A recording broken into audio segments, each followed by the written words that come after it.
Jenis bakteri yang ada di alam ini sangat beragam dan jumlahnya sangat banyak. Oleh karenanya, dibutuhkan satu sistem pengklasifikasian agar pembagian dan pengenalan bakteri tersebut lebih akurat dan lebih spesifik.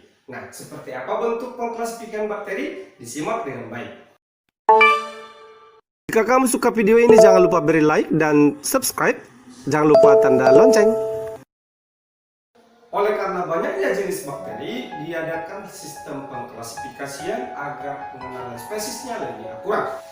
Klasifikasi bakteri yang dipakai di Eropa dan Amerika Serikat sekarang ini banyak menggunakan sistematik yang disusun oleh Bergey. Buku tersebut diterbitkan dengan nama Bergey Manual of Determinative Bacteriology. Pembagian klasifikasi bakteri nanti dikelompokkan menjadi 7 kelompok besar. Yang pertama berdasarkan flagel, kedua berdasarkan cara memperoleh makanan atau nutrisi, ketiga berdasarkan kebutuhan akan oksigen, keempat berdasarkan habitat atau cara bertahan hidup, yang kelima berdasarkan bentuk tubuh, dan keenam nanti berdasarkan ketebalan peptidogligan, dan yang ketujuh nanti berdasarkan suhu pertumbuhan bakteri tersebut. Pertama, berdasarkan jumlah flagelnya, di mana yang kita tahu bahwasanya bakteri itu alat pergerakannya yaitu flagel. Yang pertama ada yang disebut dengan atrik, yaitu bakteri yang tidak memiliki alat gerak atau flagel sama sekali. Biasanya dia bergerak dengan cara menggelinding. Yang kedua ada namanya monotrik, bahwasanya bakteri ini memiliki satu flagel di salah satu tubuhnya. Dan yang ada disebut dengan logotrik, bahwasanya flagelnya itu ada banyak tapi hanya dari satu sisi saja. Kemudian ada namanya amfitrik. Amfitrik ini memiliki dua flagel di setiap sudut ataupun di setiap bagian tubuhnya atau di ujung tubuhnya. Dan yang terakhir ada yang namanya peritrik. Bahwasanya bakteri ini di seluruh tubuhnya dimiliki atau terdapat yang namanya flagel. Klasifikasi bakteri yang kedua yakni berdasarkan cara memperoleh makanan. Bakteri ini dikategorikan menjadi dua kelompok besar. Yang pertama ada disebut sebagai bakteri autotrof dan yang kedua disebut bakteri heterotrof. Yang pertama, bakteri autotrof. Bakteri autotrof merupakan jenis bakteri yang dapat membuat atau mengolah bagian bahan makanan anorganik menjadi bahan organik. Pada bakteri autotrof ini nanti dibagi lagi menjadi dua klasifikasi yang besar. Yang pertama disebut sebagai bakteri fotoautotrof dan yang kedua ada bakteri kemoautotrof. Baik, kita lihat untuk bakteri fotoautotrof. Nah, ada di sini kata foto, berarti tipe bakteri yang menggunakan energi cahaya matahari untuk memperoleh bahan makanannya. Bahwasanya ada beberapa jenis bakteri memiliki plasmid atau kromatofor tersendiri. Adapun yang menjadi bakteri fotoautotrof nanti dibagi lagi menjadi dua. Yang pertama ada namanya bakteri hijau dan bakteri ungu. Untuk spesies bakteri hijau dia memiliki pigmen bakteriopiridin atau disebut sebagai bakteri klorofil. Sedangkan untuk bakteri ungu dia memiliki pigmen yang disebut sebagai bakteriopurpurin. Kemudian yang kedua, bakteri kemoautotrof. Nah, untuk spesies bakteri ini bahwasanya dia menguraikan atau membentuk energi dengan cara menguraikan senyawa-senyawa kimia anorganik. Contohnya nanti adalah bakteri nitrosomonas, kemudian bakteri pereduksi sulfur. Bagian klasifikasi bakteri yang ketiga yakni berdasarkan kebutuhan akan oksigen. Nantinya dibagi menjadi tiga besar. Yang pertama ada disebut sebagai bakteri aerob, lalu bakteri anaerob dan bakteri mikroaerofil. Untuk spesies bakteri aerob berarti membutuhkan oksigen dalam proses pertumbuhannya. Contohnya nanti adalah bakteri nitrosomonas. Contoh lainnya adalah Theobacillus dan Bacillus. Berikutnya bakteri mikroaerofil, yakni dapat tumbuh jika ada oksigen dalam jumlah sedikit. Contohnya Spirulominus dan Helicobacter pylori. Berikutnya bakteri anaerob, bahwasanya dalam proses pertumbuhannya tidak butuhkan yang namanya oksigen. Bakteri ini dikategorikan menjadi tiga. Yang pertama disebut sebagai bakteri anaerob obligat. Dalam pertumbuhannya tidak dibutuhkan yang namanya keberadaan oksigen. Contohnya nanti untuk Bacillus dan Theobacillus.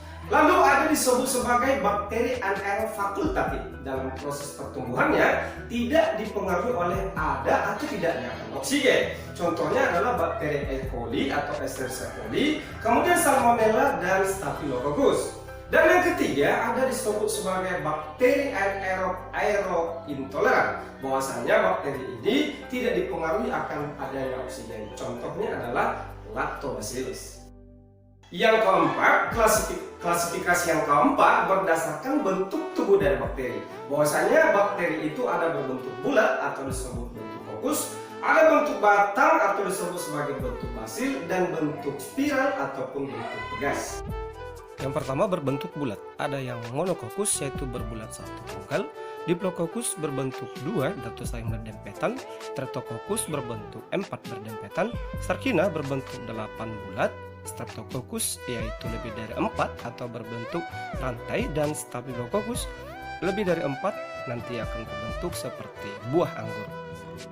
Kedua, bentuk batang atau basil, yakni ada yang berbentuk monobasil yaitu berbentuk batang tunggal, diplobasil ia berbentuk batang berdempetan, ada 2, streptobasil itu saling berdempetan membentuk rantai berbentuk batang.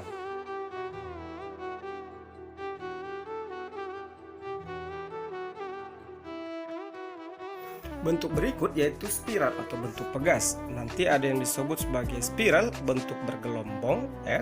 2 nanti ada spiroseta yaitu berbentuk seperti sekrup, dan yang ketiga vibrio yakni berbentuk seperti koma. Klasifikasi bakteri yang kelima yakni berdasarkan habitatnya atau cara dia bertahan hidup. Yang pertama ada yang disebut sebagai bakteri parasit. Bahwasanya parasit hidup pada inang ataupun sel yang ditumpanginya. Nah, pada umumnya bakteri parasit menyebabkan penyakit. Lalu ada nanti yang disebut sebagai bakteri saprobit. Berarti di sini fungsinya sebagai pengurai benda-benda yang sudah mati. Klasifikasi bakteri yang keenam berdasarkan ketebalan dinding sel atau ketebalan peptidogligan. Nah, bahwasanya nanti pembagian tipe bakteri ini nanti dibagi menjadi bakteri gram positif dan bakteri gram negatif. Pemberian nama bakteri gram positif dan gram negatif itu oleh Hans Christian Gram tahun 1884. Bahwasannya pengelompokan itu diambil berdasarkan adanya reaksi atau sifat bakteri terhadap cat warna, yakni yang ditentukan oleh komposisi dinding selnya. Nantinya bakteri gram negatif yakni akan menunjukkan warna merah karena mengikat zat warna sekunder warna merah. Lalu bakteri gram positif nanti berwarna ungu karena bakteri tersebut mengikat kompleks zat warna kristal ungu iodium. Perbedaan tersebut nanti dilihat berdasarkan struktur dinding sel bakteri dan kandungan asam ribonukleat antara bakteri gram positif dan gram negatif. Berikut ini adalah tabel perbedaan antara gram negatif dengan gram positif secara detail. Coba dilihat dengan detail apa saja yang menjadi karakteristik antara bakteri gram positif dengan bakteri gram negatif. Klasifikasi yang ketujuh yakni berdasarkan suhu untuk pertumbuhan tubuhnya. Bahwasanya nanti bakteri ini dibagi menjadi 4. Yang pertama ada bakteri psikolofil, kemudian mesofil, termofil, dan hipertermofil.